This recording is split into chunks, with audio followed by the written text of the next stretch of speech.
Hello, hope you are doing well and safe.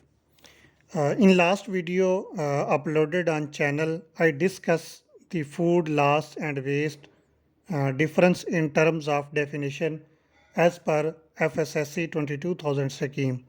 And I tried to build a clear understanding of what is food loss and what is food waste. If you did not watch the video yet, I will recommend to watch previous video on my channel before this video. So in this video, I will discuss why this new additional requirement adopted by the FSSC in their scheme and what was the objective or reason behind this in new version 6.0, and also try to understand the requirements that were added in this scheme. So let's understand why food loss and waste added in scheme and what was the background. The United Nations General Assembly adopted a set of 17 Sustainable Development Goals. Out of 17 goals, 12 number goal, which is responsible consumption and production, which means that to ensure the sustainable consumption and production patterns.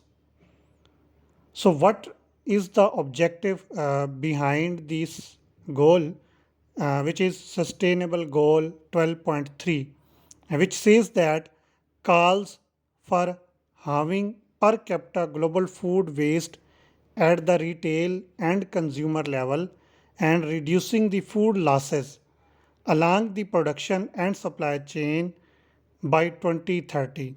This was the objective of United Nations. So what is the mission of FSCC? As we all know that mission of FSSC is trust and deliver impact to the consumer goods industry, and goal is to help organization contribute to the global United Nations Sustainable Development Goal and create a better world. So addition of food loss and waste as an additional requirement into the FSSC 22000 scheme support this goal and aims to support the organization in their contributions to meeting the United Nations Sustainable Development Goals. According to the Champion 12.3 goal, 2022 progress report, in which we see approximately 8% of all food which is produced in the world is lost at farm level. 14% food is lost between the farm gate and the retail sector. For example, manufacturer and the producer.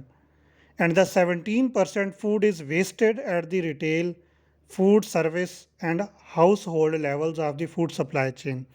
So this results in the significant impact on the human livelihoods and well-being, the global economy and the environment. So this progress report gives rise to further consideration and how we food loss and waste affect us.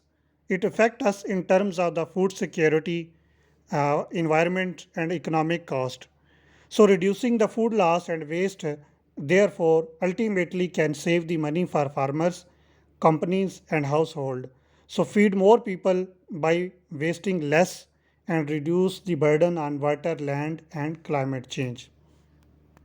I hope you have understand the background of reasoning adding food loss and waste in the new version 6.